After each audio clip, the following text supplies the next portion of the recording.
assalaamu calaykum walaal ha ka jeedsan warqadan adigoo naqrin ilaaha ku naxariista adduun iyo aakhiraba mahad qaali ah alle ayaa iskale ka faa'iidayso fursadan qaaliga walaalayaasha muslimiinta ahow warqadani waxay ka timid sacuudi carabiya waxayna ku socotaa dadka islaamka ah oo rag iyo dumarba leh sheekh axmed daad oo ah ilaaliyaha qabriga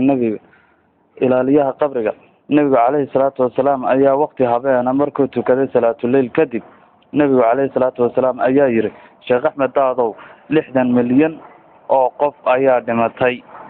oo qof ka mid ahna jannada ma gelin sheekh axmed daad aad buu u baqay sababtoo ah dadkii islaamka oo aan raacin jidkii nebiga caleyhi salaatu wasalaam sidaa darteed dumarku ma ogola inay raacaan raggooda markay wax faraan cawradooda ma asturaan dadka maalqabeenka ahina xoolahooda masaakiinta islaamka in yar wax kama siiyaan dadka xajka aadaana ma tukadaan waqti kasta nebigu caleyhi salaatu wasalaam wuxuu yidhi sheekh axmed daadow u sheeg dadka islaamka ah